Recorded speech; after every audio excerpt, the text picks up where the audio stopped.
To our amazing viewers at Cheating Tales Lab, welcome and thank you. Your presence makes these stories worth sharing. We'd love to hear, which part of the world are you joining us from? Let us know. Now, let's dive into today's story. Chapter 1. Cracks in Paradise. Derek Sullivan stood in the doorway of his modest suburban home, watching his wife Ashley laugh into her phone while stirring pasta sauce. At 32, Derek had built what he thought was a solid life. A steady job as a software engineer, a comfortable house in a quiet neighborhood, and two beautiful children, Emma and Lucas. But lately, something felt off. Ashley had grown distant over the past 6 months. The woman who once greeted him with enthusiastic kisses now barely looked up from her phone when he walked through the door. Her auburn hair was always perfectly styled these days, her makeup flawless even for trips to the grocery store. She'd joined a new gym, bought new clothes, and started working late at the marketing firm where she'd recently been promoted. Who was that? Derek asked, setting his laptop bag on the kitchen counter. Just Brianna from work, Ashley replied without looking at him, her green eyes focused on the bubbling sauce. We're planning the Henderson campaign launch. Derek had heard that name a lot lately. Brianna this, Brianna that. He'd never met this supposed co-worker, despite Ashley's frequent mentions of after-work drinks and weekend strategy sessions. Maybe I could meet her sometime, Derek suggested. We could all grab dinner. Ashley's stirring paused for just a moment. She's really busy. You wouldn't like her anyway. She's very intense about work. Derek nodded, pushing down the uncomfortable feeling in his gut. He trusted Ashley. They'd been together for 8 years, married for 6. She'd been his anchor through his father's death, his support when he'd struggled to find his footing in his career. But something was definitely changing. The front door burst open, and 9-year-old Emma bounded in, followed by 6-year-old Lucas. Their backpacks hit the floor with identical thuds as they raced to the kitchen. Dad, Emma wrapped her arms around Derek's waist. Can we go to the Science Museum this weekend? Mrs. Patterson said they have a new space exhibit. We'll see, sweetheart, Derek said, ruffling her brown hair. We might be visiting Grandma Barbara. Ashley's jaw tightened. Derek's mother, Barbara Sullivan, had never fully accepted Ashley into the family. The woman had a way of making cutting remarks disguised as helpful suggestions, and Ashley had grown increasingly resentful over the years. Actually, Ashley said, turning from the stove, I think the kids and I might skip this visit. I have a lot of work to catch up on. Derek frowned. Mom specifically asked for all of us to come. She's planning something special. Your mother's special usually means finding new ways to criticize my parenting while pretending to help. Ashley's voice carried an edge Derek rarely heard. Besides, I really do have deadlines. The conversation was interrupted by Derek's phone buzzing. A text from his mother. Looking forward to seeing everyone Sunday. Ashley's family is welcome too if they'd like to join. Derek showed Ashley the message, hoping it might soften her stance. Instead, her expression darkened further. See? She only includes my family as an afterthought. It's always about making me feel like an outsider. Ashley turned back to the stove with more force than necessary. Tell your mother we appreciate the invitation, but we're busy. That night, after the kids were asleep, Derek found Ashley in their bedroom, typing furiously on her laptop. She closed it quickly when he entered. Work email, she explained, sliding the laptop onto her nightstand. Derek settled into bed beside her, reaching for her hand. Ash, is everything okay? You seem stressed lately. She pulled her hand away gently. Just work pressure. The Henderson campaign is huge for the firm. Maybe you should take a break. We could plan a weekend getaway, just the two of us. My mom could watch the kids. Ashley's laugh was sharp. Your mother watching my children? She'd probably have them calling me by my first name and critiquing my lunch choices. Derek sighed. The relationship between Ashley and his mother had always been strained, but it seemed to be getting worse. Barbara Sullivan was admittedly difficult, a retired school principal with strong opinions about everything from child rearing to career choices. She'd made it clear she thought Derek could have done better than Ashley, a community college graduate who'd worked her way up in marketing. She means well, Derek said quietly. Does she? Ashley turned away from him. Because last time we visited, she spent 20 minutes explaining to Emma why some mothers don't prioritize home-cooked meals. I was standing right there. Derek couldn't deny his mother's tactlessness. Barbara Sullivan had a gift for delivering insults wrapped in concern. But she was still his mother, and despite her flaws, She'd raised him alone after his father's heart attack when Derek was 12. "I'll talk to her," Derek promised. Ashley didn't respond. Within minutes, her breathing had evened into sleep, leaving Derek staring at the ceiling and wondering when his life had become so complicated. The next morning brought an unexpected call from Ashley's sister, Nicole. Derek answered while Ashley was in the shower. "Hey, Derek." Nicole's voice sounded strange. "Is Ashley around? She's getting ready for work. Want me to have her call you back?" There was a long pause. "Actually, maybe we could talk. Are you free for lunch today?" Derek's stomach clenched. Nicole and Ashley were close, but Nicole had never asked to meet with him privately. "Is everything okay?" There are some things I think you should know." They agreed to meet at a small cafe downtown. Derek spent the morning trying to focus on code reviews and debugging, but his mind kept drifting to Nicole's ominous tone. When lunchtime arrived, he found her already seated in a corner booth, looking uncomfortable. Nicole had Ashley's same auburn hair, but lacked her sister's polished appearance.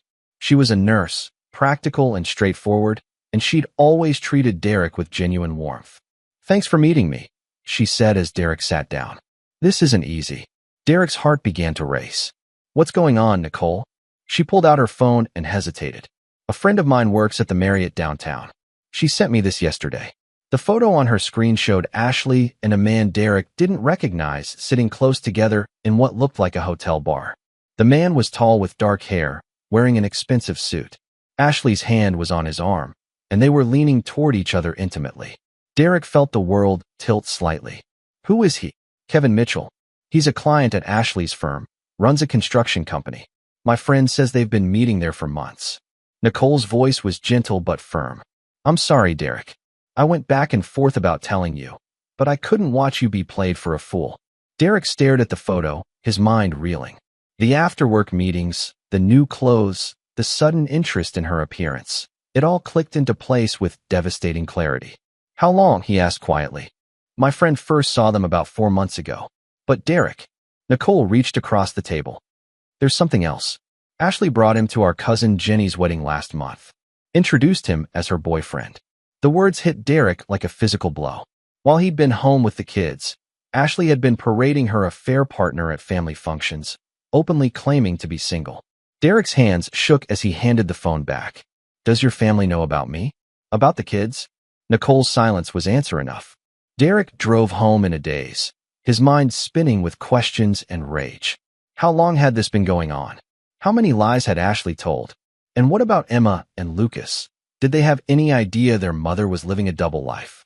When he arrived home, Ashley was in the kitchen preparing dinner, humming softly. She looked so normal, so innocent, that for a moment Derek wondered if Nicole had made a mistake. But then Ashley's phone buzzed, and Derek saw her face light up as she read the message. "Who's that?" Derek asked, his voice surprisingly steady. "Brianna," Ashley replied without hesitation. "She wants to grab drinks after the Morrison presentation tomorrow." Another lie, so smooth and automatic it was clearly well practiced. Derek felt something cold and hard settle in his chest. This wasn't just an affair, it was a complete betrayal of everything they'd built together. "How's the Henderson campaign going?" Derek asked carefully. Ashley launched into an elaborate story about client meetings and strategy sessions, weaving fiction with such skill that Derek marveled at her talent for deception. As she spoke, Derek found himself studying her face, looking for signs of the woman he'd fallen in love with. But all he saw was a stranger wearing his wife's face. That night, Derek lay awake planning his next move. He could confront Ashley directly, but something told him he needed more information first. If she could lie this easily about an affair, what else was she hiding? Derek Sullivan had always been methodical, analytical. It was what made him good at his job. Now, he would apply those same skills to unraveling his wife's web of lies. And when he was done, he would make sure everyone involved understood the true cost of betraying him. The Ashley he'd loved was gone, replaced by someone who could look him in the eye and lie without flinching. But she'd made one crucial mistake. She'd underestimated Derek's capacity for patience and planning. She was about to learn that some people, when pushed too far, don't just break. They shatter everything around them. Chapter 2. Unraveling Truths.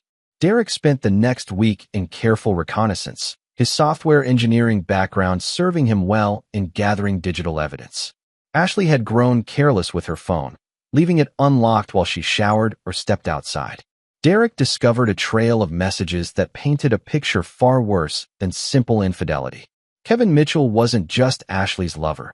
He was her escape plan. The messages revealed Ashley's contempt for Derek, mocking his boring job and pathetic salary. She'd told Kevin that Derek was controlling and emotionally distant, painting herself as a victim trapped in a loveless marriage. But the most devastating discovery came in a message thread from 3 weeks earlier. Ashley, Derek's mom is having another family gathering. The usual performance where I pretend to be grateful while she passive-aggressively tears me apart. Kevin, you don't have to put up with that much longer. Once my divorce is finalized, we can make this official. Ashley, I can't wait. Derek will probably curl up in a corner and cry. He's so weak, I almost feel sorry for him. Derek stared at his phone screen, feeling something fundamental shift inside him. The woman he'd loved, supported, and protected for 8 years saw him as weak. She was planning to leave him and take their children, all while playing the victim. But Ashley had miscalculated. Derek wasn't weak, he was methodical. And now she'd given him all the motivation he needed. Derek's investigation revealed that Kevin Mitchell was indeed married, with 2 children of his own. His wife, Stephanie, was a pediatric nurse who clearly had no idea about her husband's double life. Derek filed this information away for future use. The following Sunday brought the dreaded family gathering at Barbara Sullivan's house. Derek's mother lived in an imposing Victorian home that had been in the family for 3 generations. At 68, Barbara maintained the property with fierce pride, every surface polished, every flower bed meticulously maintained. Ashley had reluctantly agreed to attend after Derek mentioned that her absence would only give Barbara more ammunition for criticism. As they pulled into the circular driveway, Derek noticed several additional cars, his cousin Michael's truck, his Aunt Linda's sedan, and a vehicle he didn't recognize. Great, Ashley muttered. The whole cavalry is here to witness my latest humiliation. Emma and Lucas bounded out of the car, excited to see their grandmother despite the tension between the adults. Derek watched Ashley compose herself, sliding on the bright smile she wore like armor to these events. Barbara Sullivan greeted them at the door, her silver hair perfectly coiffed, wearing a navy dress that somehow managed to look both elegant and intimidating. She hugged the children warmly before turning to Derek and Ashley. Derek, sweetheart, she kissed his cheek. Ashley, you look refreshed. It was classic Barbara, a compliment that somehow felt like an insult. Ashley's smile tightened imperceptibly. Thank you, Barbara. You look wonderful as always. Inside, Derek discovered the reason for the extra cars. His cousin Michael was there with his wife Janet and their 3 children. His Aunt Linda had brought her new boyfriend, Carl. But the surprise was Ashley's sister Nicole, who'd apparently been invited directly by Barbara. I hope you don't mind, Barbara said, noticing Derek's questioning look. I called Nicole yesterday. I thought it would be nice to have more family together. Derek caught Nicole's eye across the room. She gave him a subtle nod. She hadn't revealed their lunch conversation, but her presence felt like silent support. The afternoon proceeded with its usual uncomfortable rhythm. Barbara made pointed comments about working mothers and family priorities while serving an elaborate meal that Ashley couldn't have prepared on her best day. Ashley endured it with practiced grace, but Derek could see the anger building behind her eyes. Then Barbara dropped her bombshell. I have some exciting news, she announced as dessert was served. I've decided to plan a family vacation this summer. A week at the beach house in Outer Banks that the Hendersons are renting out. Derek's Aunt Linda clapped her hands together. What a wonderful idea. The kids will love it. Now, it's not huge, Barbara continued, but it should be perfect for our family. There are 4 bedrooms, so Derek and Ashley can have one, the children another, and I'll take the master. Michael's family can use the living room with air mattresses. It'll be like camping. Ashley's fork clinked against her plate. What about Nicole? And Carl? Barbara smiled serenely. Well, that's the thing about beach houses. Limited space means we have to prioritize immediate family. I'm sure Nicole understands. Derek watched his wife's face flush with anger. This was exactly the kind of deliberate slight that Ashley had endured for years, being technically included while being made to feel unwelcome. Actually, Ashley said carefully, our work schedules might not allow for a full week. Derek's been working on some important projects. Derek hadn't been working on anything particularly urgent, but he stayed silent, curious to see where this would go. Oh, but surely Derek can take time off for family, Barbara insisted. This might be one of our last chances for a big family vacation while the children are still young enough to enjoy it. Nicole cleared her throat. I could help with accommodations. Maybe Ashley's family could join us. Make it a real reunion. Barbara's smile became glacial. That's sweet, Nicole, but I'm afraid the house really only comfortably fits our immediate family. Perhaps Ashley's family could find their own rental nearby. The message was clear. Ashley's family wasn't Barbara's family, even after 8 years of marriage. Derek felt a familiar surge of frustration with his mother's behavior, but something else was stirring too, a cold calculation. Ashley set down her fork with deliberate care. You know what, Barbara? You're absolutely right about space limitations. In fact, I think Derek and the kids would enjoy the vacation much more without me there. I wouldn't want to crowd anyone. Ashley, Derek started, but she was already standing. I'm going to check on Lucas, she said, her voice tight with controlled anger. After she left the room, Barbara turned to Derek with satisfaction. I think that went well. Sometimes people need to understand their place in the family hierarchy. Derek stared at his mother, seeing her clearly for perhaps the first time. Barbara Sullivan wasn't just difficult, she was cruel. She took pleasure in making Ashley feel unwelcome, in asserting her dominance over her son's family. But unlike Ashley, Derek knew how to play the long game. You're right, Mom, Derek said quietly. People do need to understand their place. Later that evening, as they drove home in tense silence, Ashley finally exploded. I can't do this anymore, Derek. I won't subject myself or our children to your mother's poison another minute. She doesn't mean to. Yes, she does. Ashley's voice was sharp with years of accumulated hurt. She absolutely means to hurt me, and you just sit there and let it happen. Every time. Derek felt a strange detachment as he listened to Ashley's outburst. She was right about his mother's cruelty, but her words felt hollow given what he now knew about her own betrayals. What do you want me to do? Derek asked. Stand up for me. Tell her that I'm your wife, that we're a family, and if she can't respect me, she doesn't get access to us. Derek nodded slowly. You're right. I should protect my family.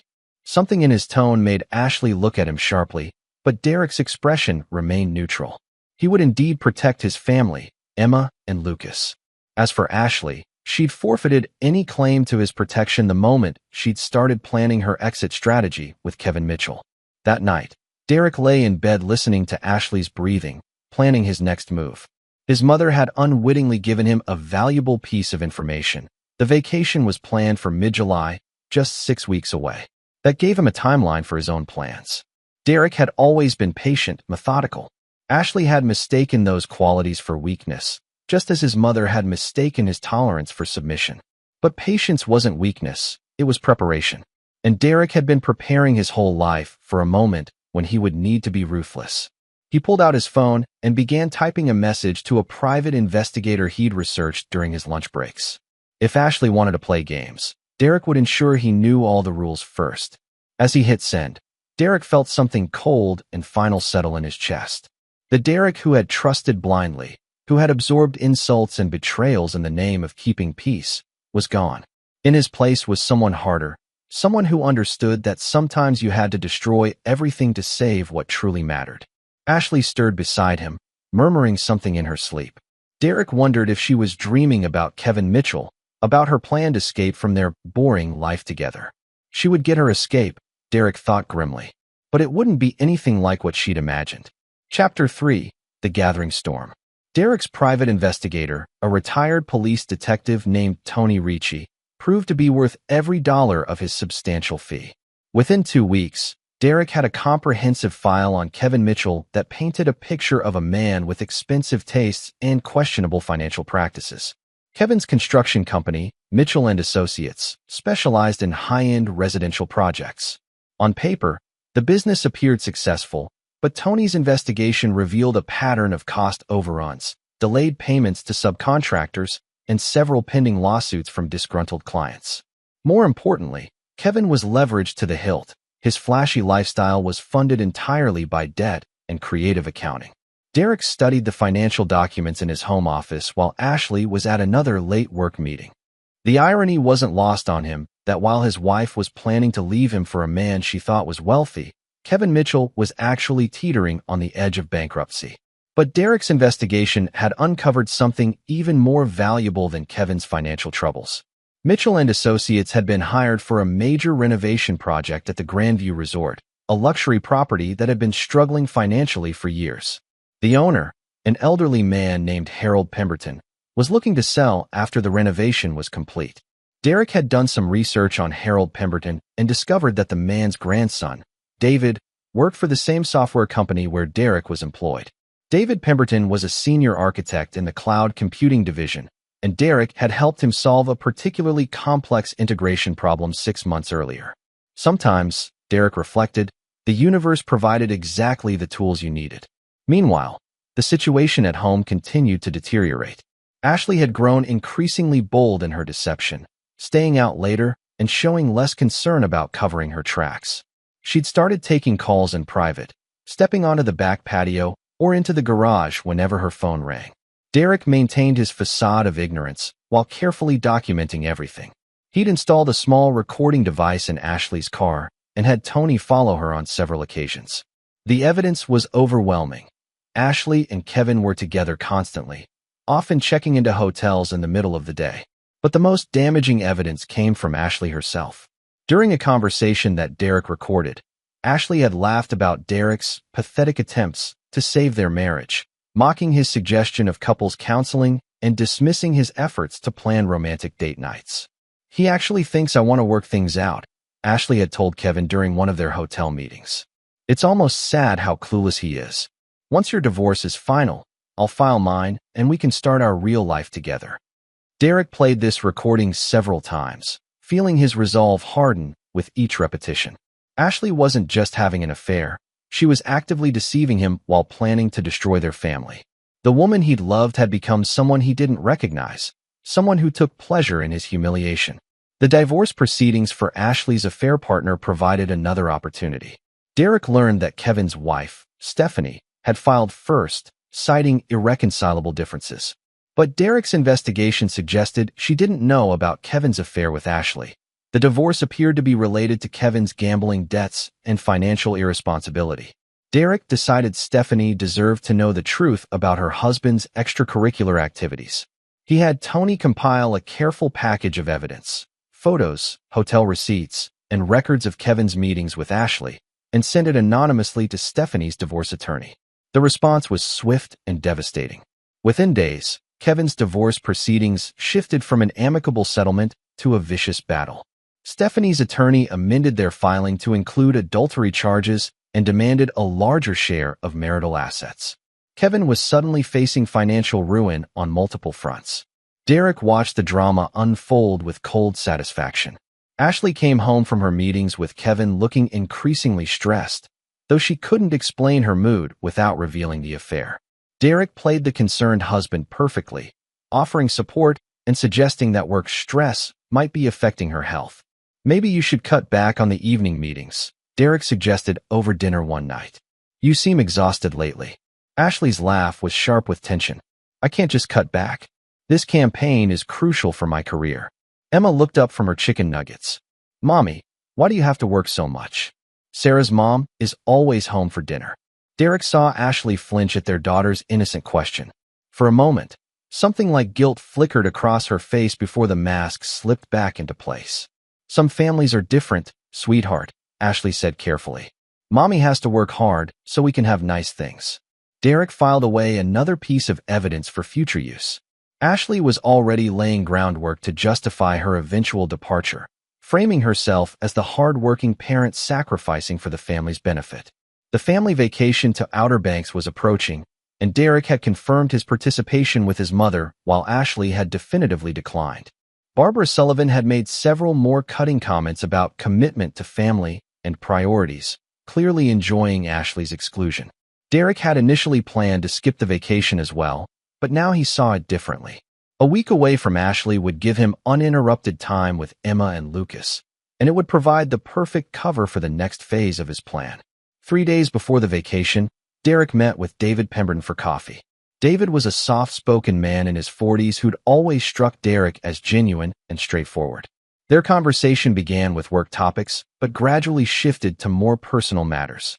Your grandfather's resort looks beautiful in the photos, Derek mentioned casually. I've been thinking about planning a family vacation somewhere special. David's face lit up. Grandpa would love that place to host more families. He's actually looking to sell, but he wants to make sure it goes to someone who appreciates what he built. Derek expressed interest, and David promised to arrange a meeting with his grandfather. By the end of their coffee, Derek had planted the seeds for what he hoped would become a life-changing opportunity. That evening, Derek found Ashley on the phone in the garage, speaking in hushed, urgent tones. He couldn't make out the words, but her body language radiated stress and frustration. When she returned to the house, her eyes were red as if she'd been crying. "Everything okay?" Derek asked. "Fine," Ashley snapped, then caught herself. "Sorry, just work drama. You know how it is." Derek nodded sympathetically, all while calculating his next move. Ashley's world was starting to crumble, though she didn't realize Derek was the architect of her troubles. Kevin's financial and legal problems were mounting, making him a less attractive escape route. Soon, Ashley would be forced to choose between staying in a marriage she wanted to leave or tying herself to a man whose life was falling apart. Derek had no intention of making that choice easy for her. The night before the family vacation, Derek tucked Emma and Lucas into bed while Ashley worked late again. Emma had asked why Mommy couldn't come to the beach, and Derek had explained that sometimes grown-ups had work responsibilities they couldn't avoid. "But you're coming with us, right, Daddy?" Lucas asked, his 6-year-old face serious with concern. "I wouldn't miss it, buddy," Derek assured him, feeling a fierce protectiveness toward his children. They didn't deserve to be casualties in their mother's selfish games. After the kids were asleep, Derek sat in his home office reviewing his plans. The private investigator had provided him with enough evidence to destroy Ashley in any divorce proceeding. The anonymous tip to Kevin's wife had triggered a chain reaction that was systematically dismantling Kevin's life. And his conversation with David Pemberton had opened a door to possibilities Derek was just beginning to explore. Derek Sullivan had spent years being the patient, forgiving husband. He'd absorbed his mother's criticism, overlooked Ashley's growing coldness, and tried to keep his family together through sheer force of will. But patience and forgiveness, he'd learned, were luxuries he could no longer afford. Ashley had made her choice when she decided Derek was weak enough to betray without consequences. Now she would learn exactly how wrong she'd been about the man she'd married. The old Derek had died the day Nicole showed him that photograph. In his place was someone harder, smarter, and infinitely more dangerous. Someone who understood that in life, as in chess, the most devastating moves were the ones your opponent never saw coming. Derek closed his laptop and headed to bed, where Ashley lay sleeping peacefully, oblivious to the storm gathering around her. Tomorrow, he would begin the final phase of his plan. And by the time Ashley realized what was happening, it would be far too late to stop it. Chapter 4: Strategic Positioning. The Outer Banks vacation began exactly as Derek had anticipated.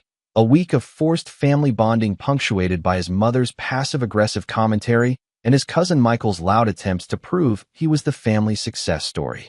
But Derek had come with his own agenda that had nothing to do with sandcastles or family harmony. On the second day, while Barbara supervised the children's beach activities and Michael regaled anyone within earshot about his latest real estate ventures, Derek made his excuses and drove to Harold Pemberton's Grandview Resort, an hour inland. The property was even more impressive in person than in the photos David had shown him. Set on 200 acres of pristine lakefront, the resort featured a main lodge with 30 guest rooms, 6 luxury cabins, a full-service spa, restaurant, and conference facilities. Despite its obvious quality, the property felt tired, the kind of decline that came from deferred maintenance and lack of capital investment. Harold Pemberton was a sprightly 82-year-old with sharp eyes and a firm handshake. His love for the property was evident in every word as he gave Derek a comprehensive tour, explaining the resort's history and his vision for its future. "Built this place 40 years ago with my late wife," Harold explained as they walked through the main lodge. "We wanted to create something special, a place where families could make memories. But I'm getting too old to give it the attention it deserves." Derek listened carefully, asking thoughtful questions about occupancy rates, operating costs, and capital improvement needs. His software engineering background had taught him to analyze complex systems, and he applied those skills to understanding the resort's business model. The numbers Harold shared painted a picture of a property with enormous potential held back by undercapitalization. The resort had a solid reputation and strong repeat clientele, but it needed significant investment in technology, marketing, and infrastructure to reach its full potential. I've had several offers from development companies, Harold confided as they stood on the main lodge's wraparound porch, looking out over the lake. They want to tear everything down and build condominiums. But that's not what Evelyn and I envisioned when we built this place. Derek sensed an opportunity. What would you consider an ideal outcome for the sale? Harold's eyes lit up.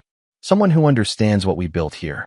Someone who'd preserve the family atmosphere while growing the business.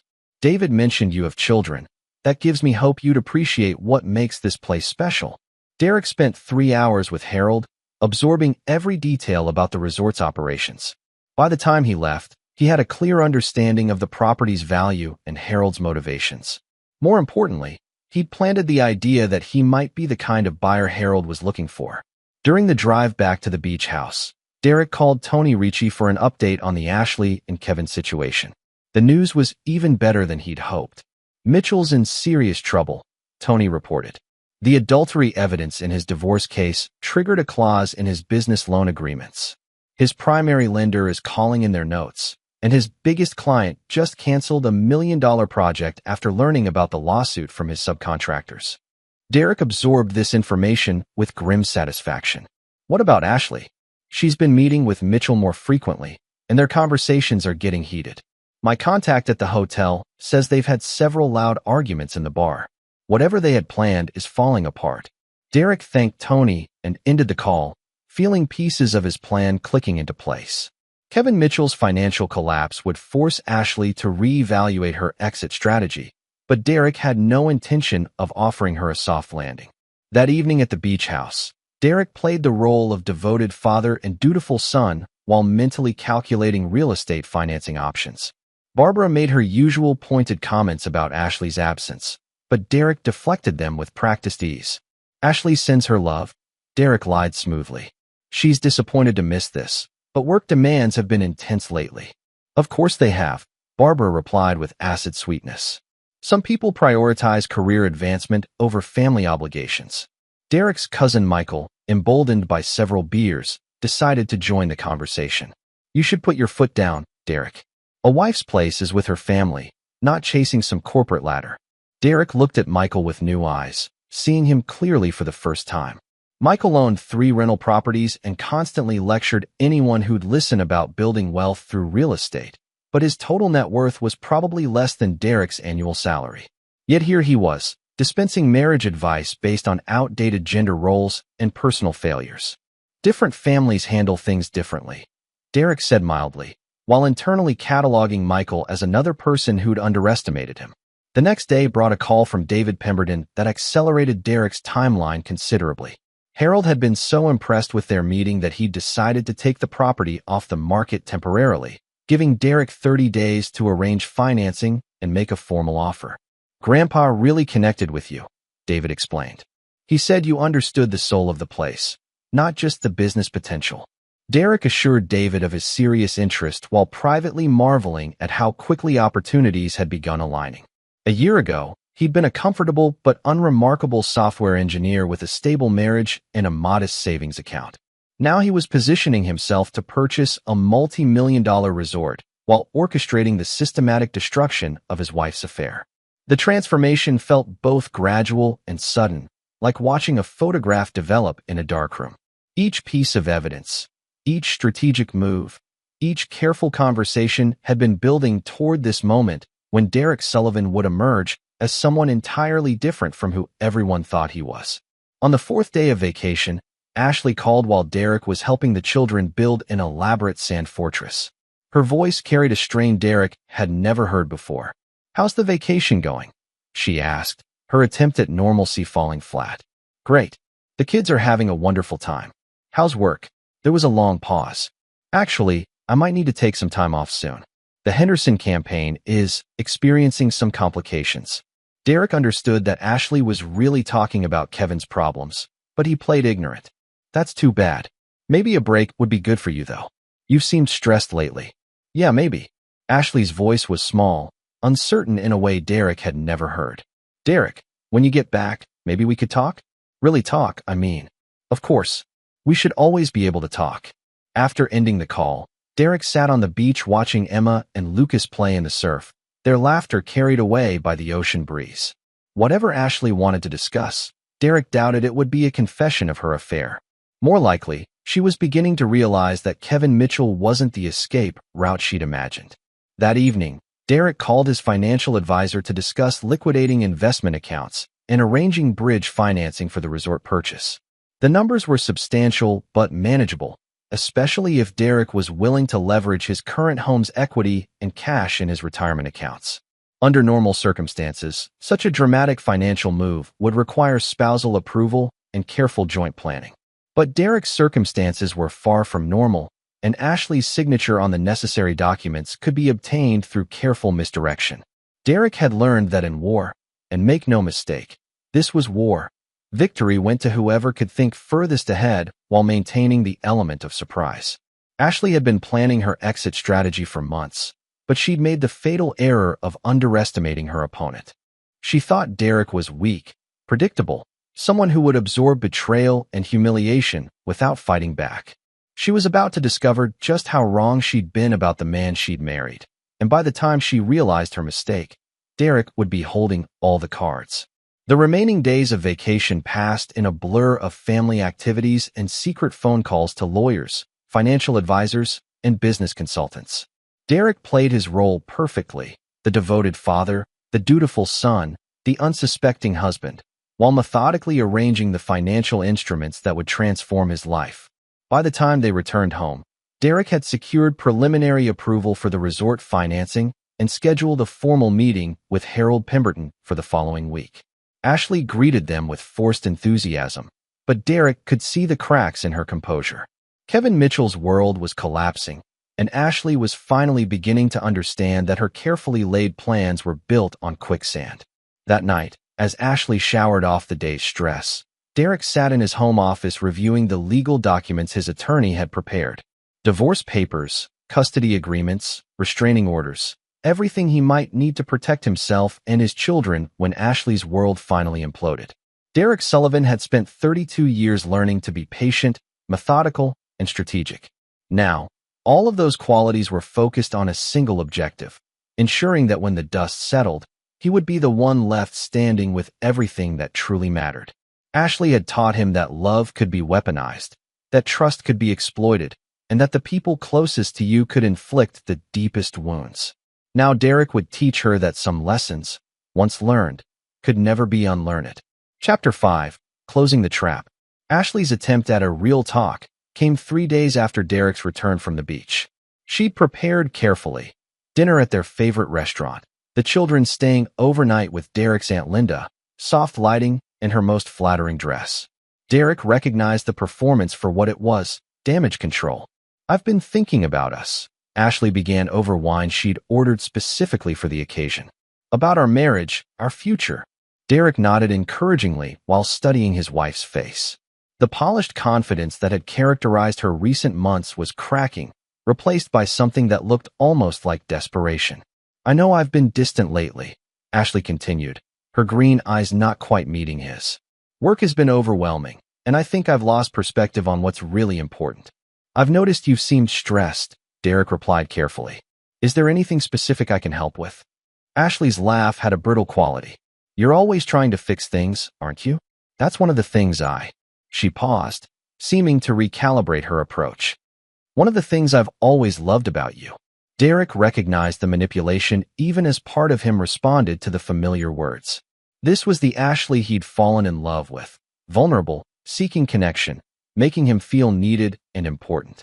But now he could see the calculation behind her expressions, the way she calibrated each word for maximum impact. "The Henderson campaign has been more challenging than I expected," Ashley said, taking a larger sip of wine. "There have been some complications with the client relationship." Derek understood she was really talking about Kevin Mitchell's mounting problems, but he maintained his facade of ignorance. "What kind of complications?" "Financial issues on their end. Legal problems." It's affecting our ability to execute the campaign effectively. Ashley's voice carried genuine stress now. I might need to step back from the account. Derek made sympathetic noises while mentally updating his timeline. If Ashley was considering distancing herself from Kevin professionally, his personal situation must be even worse than Tony had reported. Maybe that would be for the best, Derek suggested. You could focus on accounts that don't come with so much drama. Ashley nodded quickly, too quickly. Exactly. I want to get back to focusing on what matters. Our family, our marriage. The irony was almost overwhelming.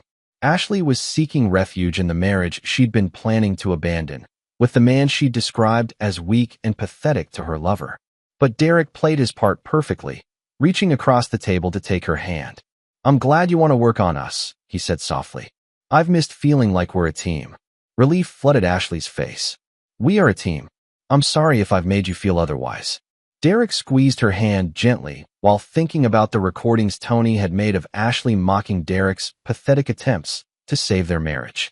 The woman sitting across from him now, earnestly pledging renewed commitment, was the same person who'd laughed about his cluelessness just days earlier. There is one thing, Ashley said, her tone shifting to something more businesslike. I might need your help with something work-related. A financial document that requires both our signatures. Derek's attention sharpened. What kind of document? It's complicated, but essentially the firm is restructuring some client accounts, and since we're married, they need both signatures for certain financial instruments. Ashley's explanation was vague, deliberately so. Derek nodded as if this made perfect sense, while mentally noting that Ashley was already laying groundwork for whatever scheme she and Kevin might be planning. Of course, whatever you need. Ashley's smile was radiant with relief. Thank you. I knew I could count on you. The rest of dinner passed with Ashley playing the role of reconnecting wife, while Derek calculated his next moves. He now knew that Ashley and Kevin were desperate enough to attempt some kind of financial fraud involving Derek's signature. This gave him leverage he hadn't expected and accelerated his need to finalize the resort purchase. The next morning, Derek met with Harold Pemberton at the Grandview Resort to formalize their agreement. Harold had decided to sell to Derek for 15% below his asking price. Impressed by Derek's genuine appreciation for the property's history and his detailed business plan for its future. You remind me of myself 40 years ago, Harold said as they signed the preliminary agreements. Someone who understands that business success and family values don't have to be mutually exclusive. Derek accepted the compliment while privately reflecting on how drastically his definition of family values had evolved. Protection of his children remained paramount, but his willingness to extend that protection to his wife had died the day he'd learned about her betrayal. The financing arrangements required Derek to leverage virtually everything he owned, but the numbers worked. More importantly, the resort purchase would be completed within 2 weeks, giving Derek substantial assets that would be protected in any future divorce proceedings.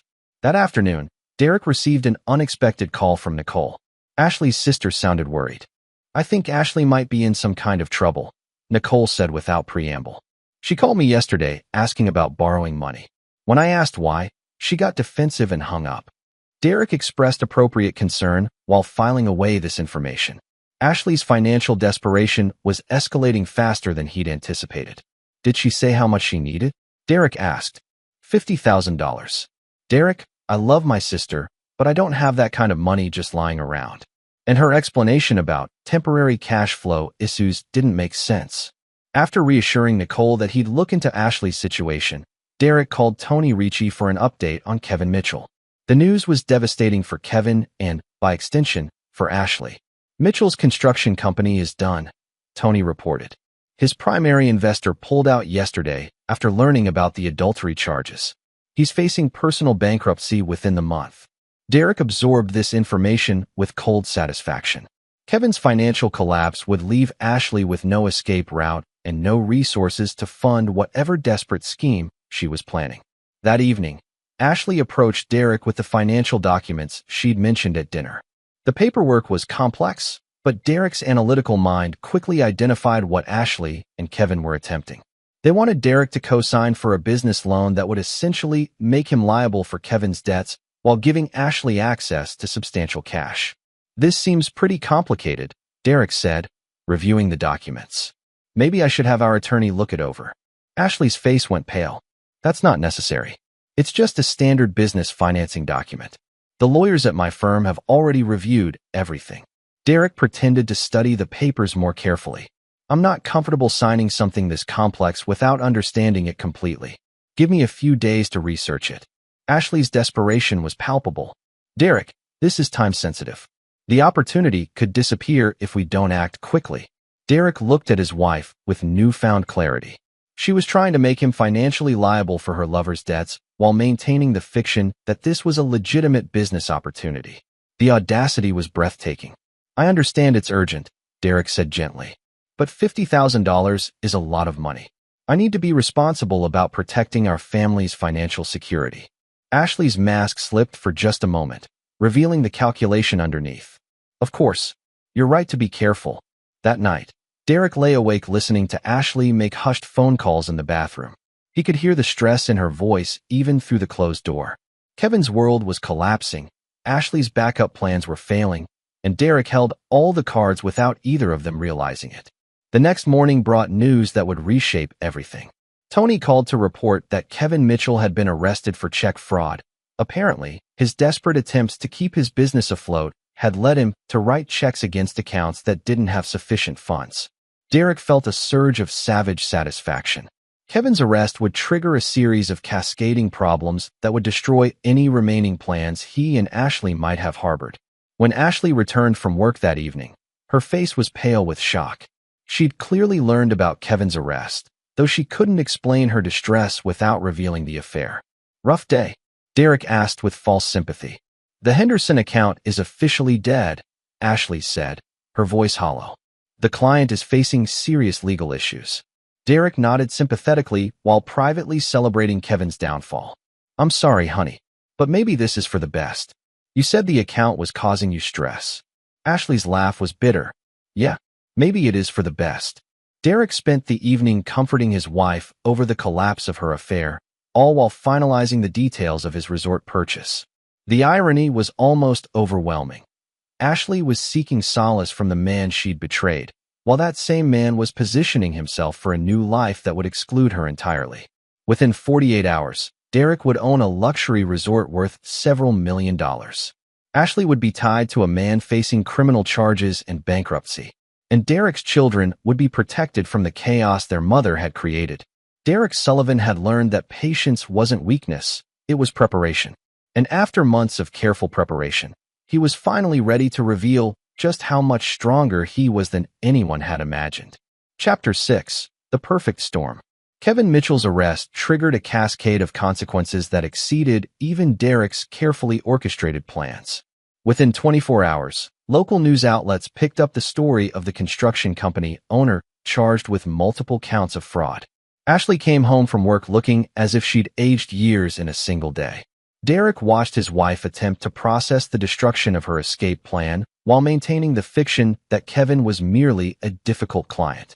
Her performance was masterful, appropriate concern for a professional setback without revealing the personal devastation she was experiencing. I feel terrible for his family, Ashley said over dinner, her voice carefully controlled. These kinds of scandals affect everyone, not just the person responsible. Emma looked up from her spaghetti. What's a scandal, Mommy? It's when someone makes very bad choices that hurt a lot of people, Ashley explained, her words carrying more weight than their daughter could understand. Derek noted the irony of Ashley explaining the consequences of bad choices while living the reality of her own deception. His wife and children are the real victims, Derek agreed. They didn't choose any of this. Ashley flinched almost imperceptibly at the mention of Kevin's family. Derek knew from Tony's surveillance that Ashley had no idea Kevin's wife had been provided with evidence of the affair. In Ashley's mind, Stephanie Mitchell was simply an innocent bystander to Kevin's financial crimes, not a woman actively fighting for her fair share of marital assets. That evening, Derek received a call from Harold Pemberton confirming that all financing had been approved and the resort sale would close in 5 days. Derek felt a surge of anticipation mixed with cold satisfaction. In less than a week, he would own a property that would provide both financial security and the perfect venue for his final revelation. Derek had been planning something special for his family, a gathering that would include everyone who had underestimated him, betrayed him, or treated him as insignificant. The newly acquired resort would provide the perfect setting for what Derek had begun thinking of as his reckoning. The next morning brought another unexpected development. Ashley's phone rang during breakfast, and Derek heard her sharp intake of breath when she saw the caller ID. "I need to take this," she said, stepping outside onto the patio. Through the window, Derek watched Ashley's animated conversation, her free hand gesturing frantically as her voice rose and fell. When she returned, her face was pale and drawn. "Everything okay?" Derek asked. "Fine. Just more work drama related to the Henderson situation." Ashley's smile was brittle as glass. "I might need to go in early today to deal with some paperwork." Derek nodded sympathetically while mentally calculating what kind of desperation would drive Ashley to meet with Kevin despite his arrest and public disgrace. Tony's surveillance would provide the details, but Derek could already imagine the scene. Two conspirators whose carefully laid plans had collapsed into mutual recrimination and panic. That afternoon, Derek finalized the catering arrangements for what he'd told Harold would be a small family reunion at the resort. Harold had been delighted to help plan Derek's first event as the new owner, offering suggestions for local vendors and sharing stories about successful gatherings he'd hosted over the years. "There's something special about bringing family together in a beautiful setting," Harold had said. "It creates memories that last a lifetime." Derek agreed completely, though his definition of memorable might differ from Harold's expectations. By Thursday evening, Derek had assembled his guest list and sent invitations for a weekend celebration at a special venue he was excited to share with everyone. His mother Barbara had accepted immediately, pleased to be included in what Derek described as a significant family announcement. His cousin Michael and Aunt Linda had also confirmed their attendance, along with Ashley's sister Nicole. Ashley herself had been the most challenging to convince, claiming work obligations that Derek knew were really about her desperate attempts to manage the Kevin situation. But Derek had insisted, framing the weekend as a chance for them to reconnect as a family after the stress of recent weeks. "I have something important I want to share with everyone," Derek had told her. "Something that will change everything for our family." Ashley had interpreted this as a positive development, perhaps Derek's decision to make a major career change or investment. She'd agreed to attend, though her enthusiasm felt forced. The final piece of Derek's plan involved ensuring that Kevin Mitchell would be at the resort as well. This required more delicate orchestration, but Derek had learned that Kevin's legal troubles had temporarily freed him from jail, pending his arraignment. A carefully worded anonymous message to Kevin, suggesting that Ashley needed to see him urgently at a specific location, had accomplished the rest.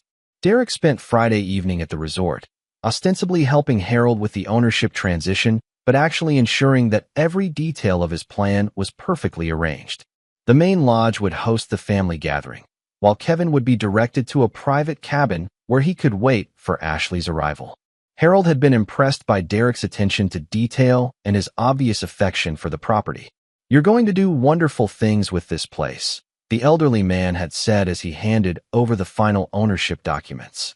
Derek accepted the compliment while privately reflecting that Harold had no idea how transformative this weekend would be, though perhaps not in the way either of them anticipated. Saturday morning dawned clear and beautiful, perfect weather for what Derek had planned. He'd arranged for his family to arrive at staggered times throughout the day, with Ashley coming last at Derek's specific request. Barbara Sullivan was the first to arrive, her sedan pulling up to the main lodge precisely on time. Derek met her at the entrance, enjoying the look of surprise and approval on her face as she took in the resort's elegance. "Derek, this place is magnificent," she said, accepting his kiss on the cheek. "How did you find it?" "Through a colleague at work. Wait until you see the rest of it." Derek gave his mother a complete tour, watching her expression grow more impressed with each amenity. Barbara Sullivan appreciated luxury and status, and the resort represented both in abundance. "Are you thinking of investing in this place?" Barbara asked as they stood on the main lodge's deck overlooking the lake. Derek smiled mysteriously. "Something like that." Michael and his family arrived next, followed by Linda and her boyfriend Carl. Derek welcomed each group with the perfect blend of excitement and mysterious anticipation. Nicole came alone, having driven down from her apartment in Charlotte, and Derek could see the questions in her eyes even as she admired the resort's beauty. By late afternoon, Everyone except Ashley had arrived and been settled into their accommodations. Derek had orchestrated the logistics so that his guests would have time to explore the property and appreciate its luxury before Ashley's arrival triggered the final act of his plan. Derek checked his phone and saw a text from Tony confirming that Kevin had arrived and been directed to the designated cabin. Ashley was driving down separately, expecting to find Derek's family gathering and having no idea that her lover was waiting just a few hundred yards away. As Derek stood on the lodge's deck watching his assembled family enjoy cocktails and conversation, he felt a cold clarity settle over him. Everyone who had underestimated him, betrayed him, or treated him as insignificant was now in the same place at the same time. Ashley would arrive within the hour, expecting a pleasant family weekend, and instead finding herself at the center of Derek's carefully orchestrated revelation. Derek Sullivan had spent months being patient, methodical, and strategic. Tonight, he would reveal exactly who he'd become and what he was capable of achieving. The people who had seen him as weak would learn the difference between weakness and preparation. The storm Derek had been building was finally ready to break, and when it was over, everyone would understand that some people, when pushed beyond their limits, don't just fight back. They reshape the entire battlefield to their advantage. Chapter 7: Revelations and Consequences. Ashley arrived at sunset, her BMW pulling into the resort's circular drive just as Derek had calculated. He watched from the main lodge's window as she parked and stood for a moment, taking in the property's grandeur with obvious confusion. This wasn't the modest venue she'd expected for a family gathering. Derek met her at the entrance, playing the role of excited husband one final time. "What do you think? Beautiful, isn't it?" "Derek, this place must have cost a fortune to rent for the weekend." Ashley's voice carried a note of concern, probably calculating expenses they couldn't afford given her mounting financial pressures. "Don't worry about the cost," Derek said, taking her overnight bag. "This weekend is about bringing family together." As they walked toward the main lodge, Derek could see Ashley scanning the property with new appreciation. The resort's luxury was undeniable, and he watched her mental calculations shift from concern about expense to curiosity about how Derek had managed to secure such an exclusive venue. Inside the lodge, Ashley was greeted by the assembled family with varying degrees of warmth. Barbara Sullivan's embrace was perfunctory, Michael's overly hearty handshake suggested too much alcohol, and Nicole's hug lasted just a beat too long, conveying unspoken support. "Ashley, dear," Barbara said with her practiced smile, "Derek has been so mysterious about this gathering. Do you know what he's planning to announce?" Ashley's laugh was slightly strained. "I'm as curious as you are. Derek's been very secretive about the whole thing." Derek watched his wife work the room, making appropriate conversation while clearly struggling with her own stress.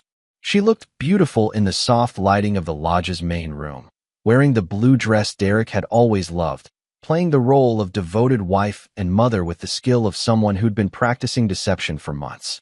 As the evening progressed through dinner and drinks, Derek maintained his mysterious anticipation while observing the group dynamics.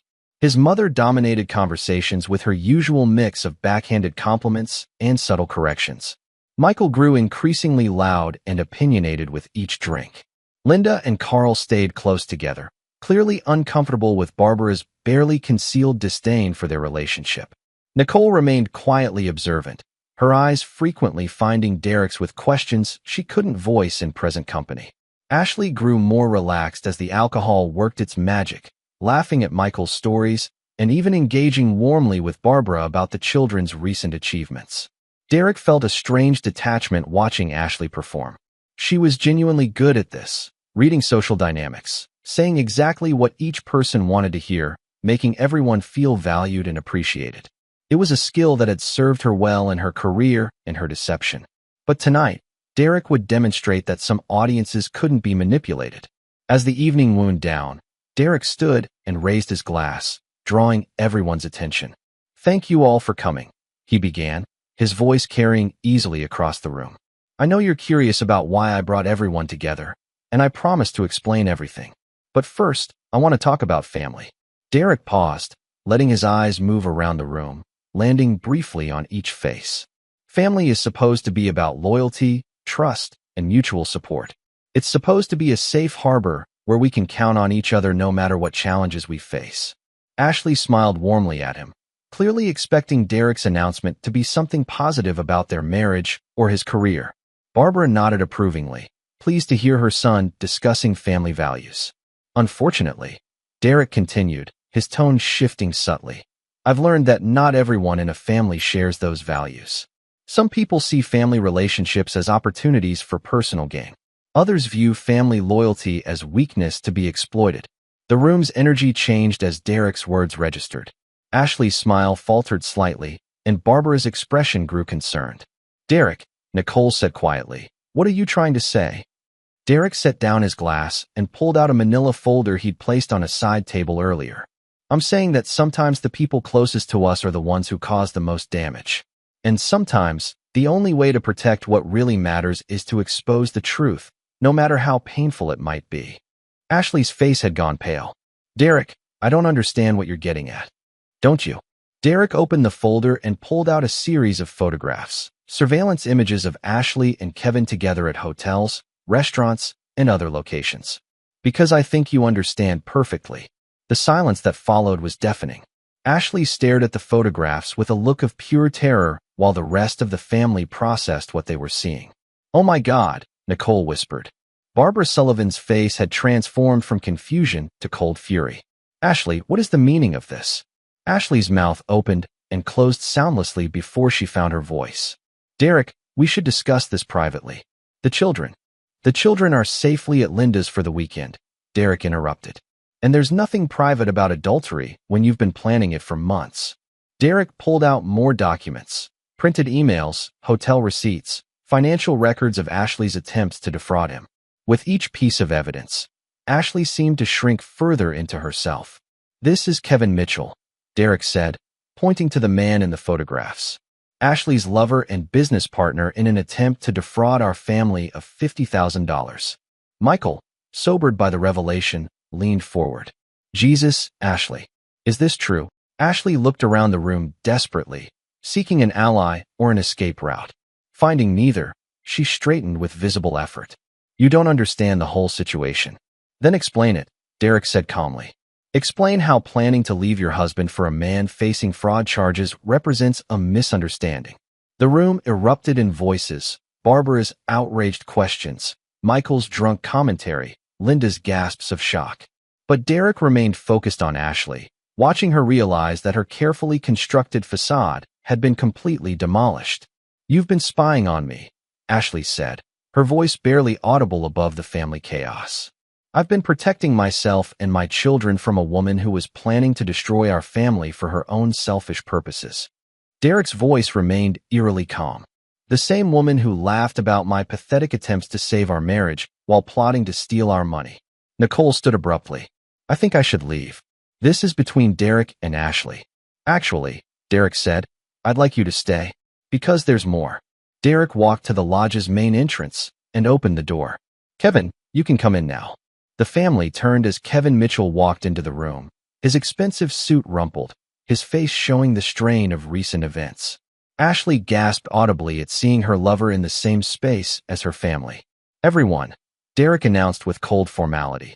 I'd like you to meet Kevin Mitchell, Ashley's boyfriend and the man she was planning to leave me for before his arrest for fraud. Kevin looked around the room with obvious discomfort, clearly realizing he'd been manipulated into a situation he couldn't control. Derek, Ashley found her voice. This is insane. You can't just. Can't what? Derek interrupted. Can't expose lies? Can't protect my children from a mother who was planning to abandon them?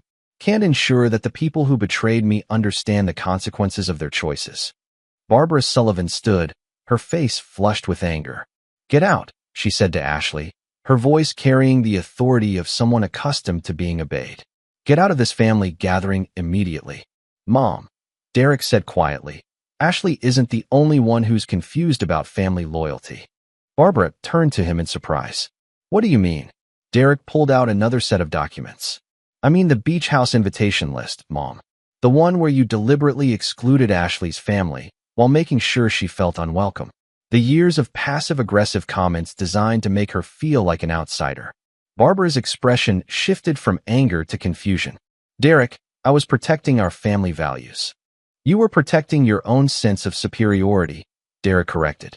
Just like Ashley was protecting her own selfish interests. Both of you treated me like someone too weak to fight back. Derek walked to the center of the room, commanding everyone's attention. Here's what you all need to understand. This resort, I own it. I bought it this week with money I've been carefully managing without anyone's knowledge. Ashley's affair gave me the motivation to stop being passive, and Kevin's financial crimes gave me the opportunity to acquire assets that will be protected in the divorce proceedings I'm filing on Monday. The silence was complete now, everyone processing Derek's revelation. You bought this place?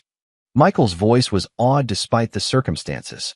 Every acre, every building, every amenity, Derek confirmed. And Ashley, Kevin, you're both trespassing on my property. Ashley found her voice again, desperation replacing shock. Derek, we can work this out. I made mistakes, but we can. No, Derek said simply. We can't. You made your choice when you decided I was too weak to matter. Kevin made his choice when he participated in your schemes. Mom made her choice when she decided treating my wife with cruelty was acceptable family behavior. Derek walked to the lodge's entrance and opened the door again. Security will escort you both off the property. Your belongings will be delivered to you next week. As Ashley and Kevin were led away by the resort's security team, Derek turned back to his remaining family members. For everyone else, you're welcome to stay the weekend and enjoy the amenities. But understand this, I'm not the same person I was yesterday. I won't tolerate disrespect, I won't absorb criticism for the sake of keeping peace, and I won't protect people who see my kindness as weakness. Barbara Sullivan, for perhaps the first time in her life, looked genuinely uncertain. Derek, I don't understand what's happening. What's happening, Mom, is that your son has grown up. And it turns out I'm much better at playing hardball than anyone imagined. Derek walked out onto the lodge's deck, leaving his family to process the wreckage of their assumptions about him. Through the window, he could see Ashley and Kevin being escorted to their cars, their desperate conversation animated by gestures and tears. Derek Sullivan had spent months learning that patience wasn't weakness, it was preparation.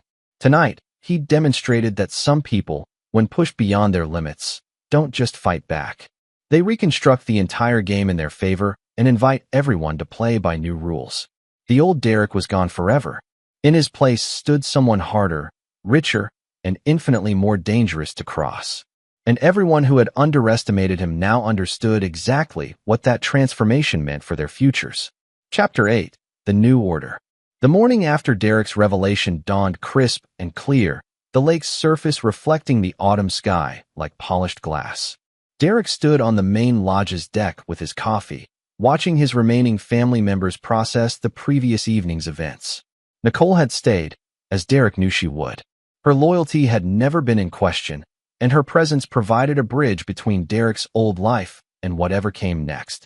Barbara Sullivan had also remained, though she'd spent most of the night in her room, presumably grappling with the discovery that her son was far more capable than she'd ever imagined. Michael had left at dawn with his family, claiming urgent business but clearly uncomfortable with the new power dynamics Derek had established. Linda and Carl had departed even earlier, offering polite excuses about prior commitments that fooled no one. Derek felt no disappointment at their departures. The people who mattered had revealed themselves through their reactions to crisis, and Derek had no interest in maintaining relationships built on false assumptions about his character. That was quite a performance last night, Nicole said, joining Derek on the deck. It wasn't a performance, Derek replied quietly. It was an education. Nicole studied his profile, clearly seeing someone different from the brother-in-law she'd known for 8 years. What happens now? With Ashley, I mean. Derek's smile was cold and final. Ashley made her choice months ago. Now she lives with the consequences. Inside the lodge, Barbara Sullivan emerged from her room looking older than her 68 years. She approached Derek cautiously, as if unsure of her welcome. Derek, about yesterday. Yesterday you learned that actions have consequences. Derek interrupted gently, but firmly. For 8 years, you treated my wife with cruelty disguised as concern. You excluded her family from gatherings, criticized her choices, and undermined her position in our marriage. Barbara's face flushed. I was protecting you from someone I thought was wrong for you. You were protecting your own sense of superiority, Derek corrected. And it turns out you were right about Ashley's character, but for all the wrong reasons. Derek turned to face his mother fully. Here's what's going to happen. You're welcome in my life and my children's lives, but only if you can treat everyone in our family with basic respect. No more passive-aggressive comments, no more deliberate exclusions, no more power games. Barbara Sullivan had dominated every relationship in her life through sheer force of personality, but something in Derek's tone made it clear that those days were over. "And if I can't accept those terms?" she asked quietly. "Then you'll find yourself excluded from the family gatherings you're so fond of controlling," Derek replied without hesitation. The old Derek would have softened the blow, offered reassurance, or sought compromise. But the old Derek had been weak enough to be manipulated by everyone from his wife to his mother. The new Derek understood that respect was earned through strength, not kindness. Later that morning, Derek received a series of frantic phone calls from Ashley. He let them go to voicemail, then listened to her increasingly desperate messages with cold detachment. "Derek, please call me back. We need to talk about the children, about custody arrangements. You can't just cut me out of their lives. I know you're angry, but we can work this out. I made mistakes, but I'm still Emma and Lucas's mother. Derek, I'm at a lawyer's office. If you don't return my calls, I'll have to file emergency custody motions." Derek deleted each message without responding. Ashley was operating under the assumption that Derek was acting emotionally, that his anger would cool and he'd be willing to negotiate. She had no idea that every aspect of his response had been calculated months in advance. Derek's attorney, Patricia Chun, had already filed comprehensive divorce papers that included detailed evidence of Ashley's adultery, her attempts at financial fraud, and her planning to abandon the children for her relationship with Kevin Mitchell. The custody arrangements Derek was seeking would give him primary physical custody, with Ashley receiving supervised visitation pending psychological evaluation. The financial aspects of the divorce would be even more devastating for Ashley. Derek's careful timing meant that the resort purchase was completed before Ashley could claim any marital interest in the property. His retirement accounts had been liquidated and converted to protected assets. The family home would be sold, with Derek taking his equity and Ashley receiving only her legally mandated share after substantial legal fees. But Derek's most devastating move involved Kevin Mitchell's criminal situation. Tony Ricci had provided Derek with evidence that Ashley had knowledge of Kevin's financial crimes and had potentially participated in money laundering through her access to Derek's accounts. This information had been shared with federal prosecutors, who were now investigating Ashley as a potential co-conspirator. Derek felt no satisfaction in Ashley's destruction, only cold calculation. She had chosen to betray him and abandon their children for a man facing criminal charges. Now she would learn that some choices, once made, could never be unmade. That afternoon, Derek sat down with Emma and Lucas to explain their mother's absence and the changes coming to their family. He'd spent weeks preparing for this conversation, consulting with child psychologists to ensure he handled it appropriately. "Mommy and Daddy are getting divorced," Derek explained gently, sitting with his children in the resort's family room. "Sometimes grown-ups discover they want different things in life, and they decide they can't be married anymore." Emma, at 9, had questions. "Is it because Mommy was working so much?" "Mommy made some choices that hurt our family," Derek said carefully. "But the most important thing for you to understand is that both Mommy and Daddy love you very much, and that will never change." Lucas, at 6, was more concerned with immediate practical matters. "Are we going to live here now? This place is awesome." Derek smiled genuinely for the first time in days. "Yes, buddy. This is our new home." Over the following weeks, Derek's new life took shape with remarkable speed. The resort required significant management attention, but Derek's analytical skills translated well to hospitality business operations. He hired Harold Pemberton as a consultant, keeping the elderly man involved in the property he'd loved for 40 years. The children adapted to their new environment with the resilience Derek had hoped for. Emma loved the lake and the hiking trails, while Lucas made friends with the resort's maintenance staff, who indulged his fascination with machinery and boats. Ashley's legal situation deteriorated rapidly. Her association with Kevin Mitchell had made her radioactive in the marketing industry, and her attempts to find employment were hampered by the pending criminal investigation. The supervised visitation arrangements meant she could see Emma and Lucas only under court-appointed supervision, and even those visits were strained and uncomfortable. Derek observed Ashley's downfall with the same detachment he'd applied to her surveillance. She had been given every opportunity to choose differently, to end the affair, to work on their marriage, to prioritize their children's welfare. Instead, she doubled down on deception and betrayal until Derek had been forced to protect himself and their children.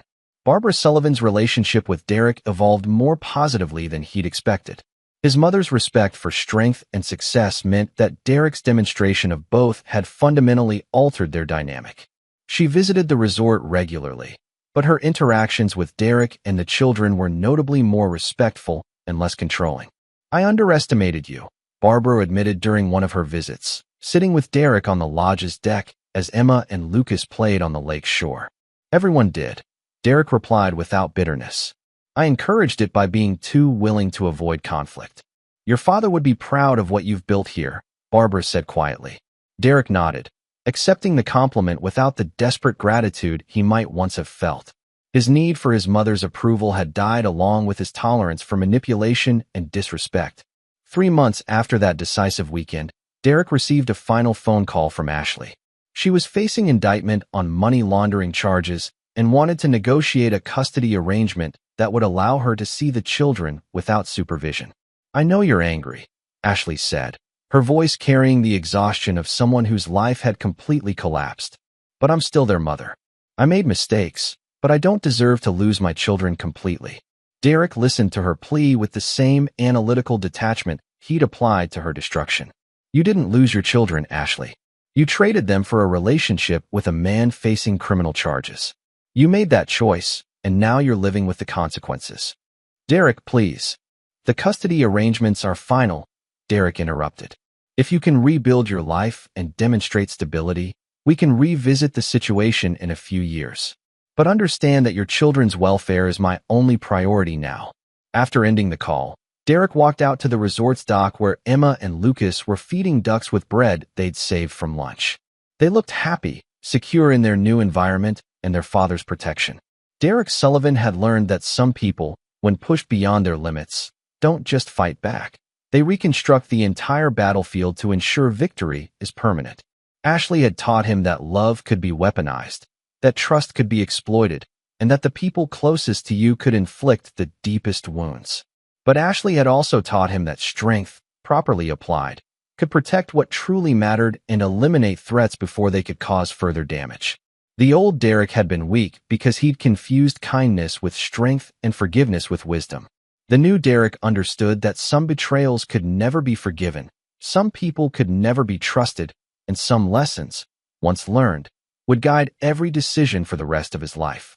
Chapter 9. The Price of Betrayal. 1 year after Derek's devastating revelation at the resort, the transformation of his life was complete and irreversible. The Grandview Resort had become one of the region's premier destinations, with occupancy rates exceeding 90% and a waiting list for prime weekend bookings. Derek's business acumen, combined with his methodical attention to detail, had turned Harold Pemberton's aging property into a luxury hospitality empire. Emma and Lucas had adapted to their new life with remarkable resilience. Emma, now 10, had become the resort's unofficial junior naturalist, leading other children on hiking expeditions and lake exploration adventures. Lucas, 7, had convinced Derek to let him help with the resort's morning fishing charters, his enthusiasm and natural charm making him a favorite among guests. Derek stood in his office, which occupied the top floor of the main lodge, reviewing financial reports that confirmed what he already knew. He had built something extraordinary. The resort's success had enabled him to expand, acquiring 2 adjacent properties that he was developing into vacation rental compounds.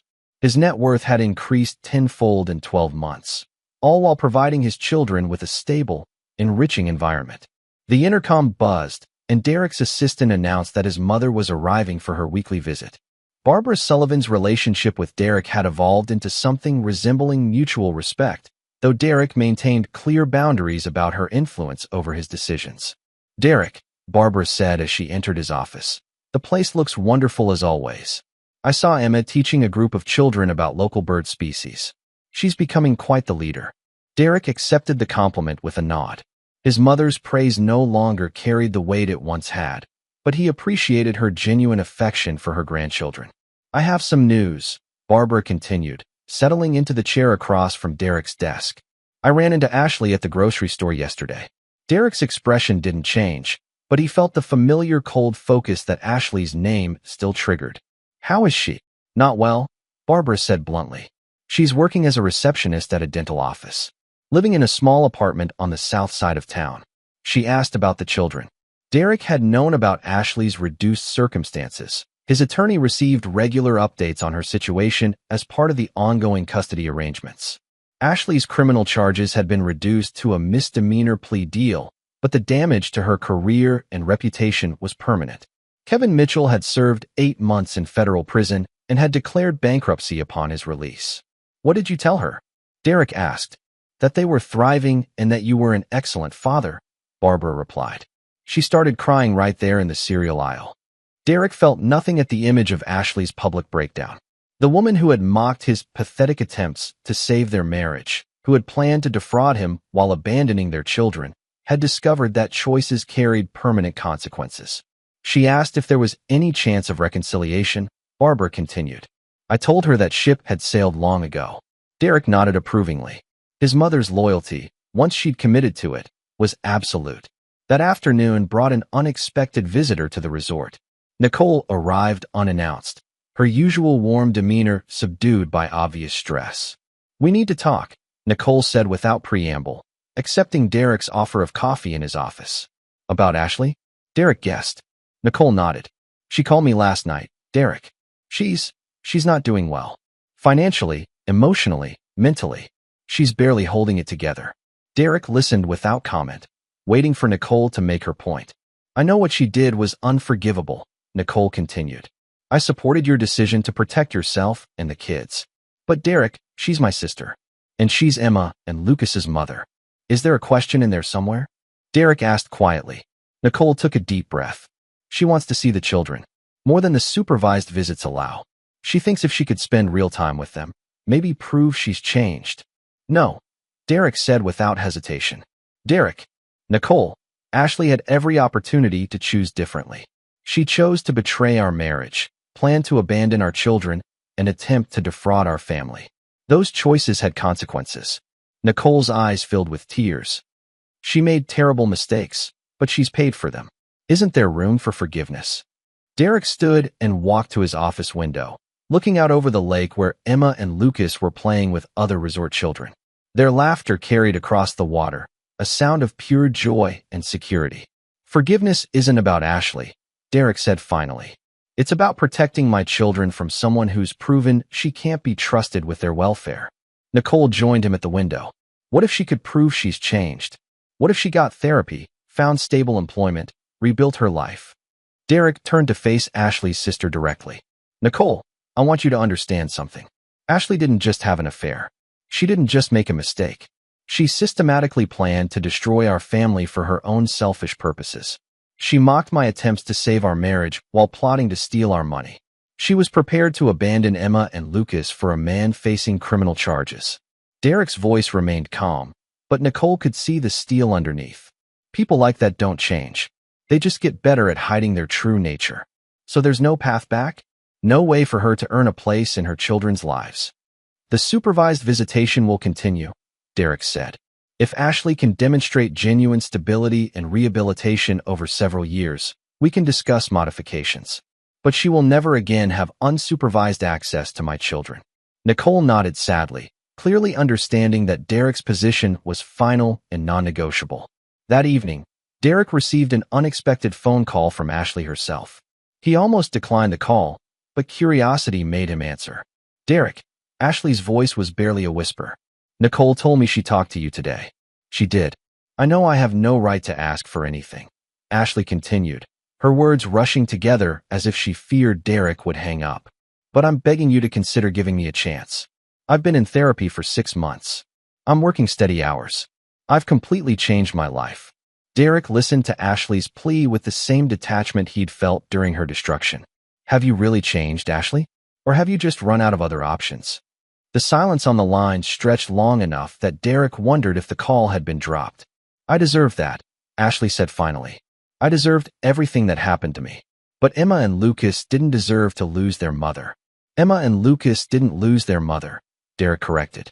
Their mother abandoned them for a man facing criminal charges. Their mother was prepared to defraud their family to fund her new relationship. Their mother mocked their father's attempts to preserve their family. Ashley's soft crying was audible through the phone. I know what I did. I know I can never take it back. But I love them, Derek. I love our children. Love is demonstrated through actions, not words, Derek replied. Your actions showed that you loved your own desires more than your children's welfare. What can I do? Ashley's voice broke completely.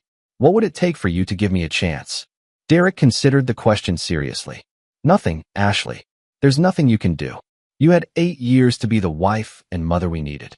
You chose to be someone else instead. Derek, please. The supervised visitation will continue, Derek said, echoing his earlier conversation with Nicole. Beyond that, you have no place in our lives. Derek ended the call and turned off his phone, feeling the same cold finality he'd experienced the night of his revelation. Ashley wanted forgiveness, wanted a path back to relevance in their lives. But Derek had learned that some bridges, once burned, could never be rebuilt. Later that evening, Derek tucked Emma and Lucas into their beds in the resort's family quarters. Their rooms overlooked the lake, and both children had grown to love the sound of water lapping against the shore as they fell asleep. Daddy, Emma said as Derek kissed her goodnight. Some kids at school ask why Mommy doesn't live with us anymore. What should I tell them? Derek had prepared for this question, consulting with child psychologists about age-appropriate explanations for complex adult situations. You can tell them that sometimes grown-ups make choices that change families, Derek said gently. But the most important thing is that you're loved and safe, and that will never change. Emma nodded solemnly, accepting the explanation with the adaptability of childhood. As Derek walked through the resort's main lodge after putting the children to bed, he reflected on the conversation with Ashley and Nicole. Both women seemed to believe that forgiveness was a virtue Derek owed to Ashley, that mercy was somehow required after a suitable period of punishment. But Derek had learned that forgiveness was a luxury he couldn't afford when his children's welfare was at stake. Ashley had proven that she was capable of systematic deception, long-term planning for betrayal, and prioritizing her own desires over her children's needs. Those weren't mistakes. They were character traits that no amount of therapy could truly change. Derek Sullivan had spent 32 years learning to be patient, methodical, and strategic. He'd used those qualities to protect his children and build a new life that provided them with security, opportunity, and unconditional love. Ashley's desire for redemption was understandable, but Derek's responsibility was to his children's future, not Ashley's feelings. The old Derek might have been swayed by tears, by pleas for second chances, by appeals to forgiveness and mercy. But the old Derek had been weak enough to be betrayed by the person he'd trusted most. The new Derek understood that some people, once they'd revealed their true nature, could never be trusted again. Ashley had taught Derek that betrayal was a choice, not a mistake. She'd shown him that the people closest to you could inflict the deepest wounds while convincing themselves they were justified. But she'd also taught him that strength, properly applied, could protect what truly mattered and eliminate threats before they could cause further damage. Derek walked out onto the lodge's deck, looking up at a sky full of stars reflected in the lake's calm surface. Tomorrow would bring new challenges, new opportunities, and new proof that he'd made the right choices for his family's future. Ashley would continue living with the consequences of her betrayals, just as Derek would continue building the life she'd forced him to create without her. Some lessons, once learned, guided every decision that followed. And Derek Sullivan had learned that some people, when they showed you who they really were, deserved to be believed the first time. The price of betrayal, Derek had discovered, was not just the loss of what you'd tried to take. It was the permanent forfeiture of what you'd already had.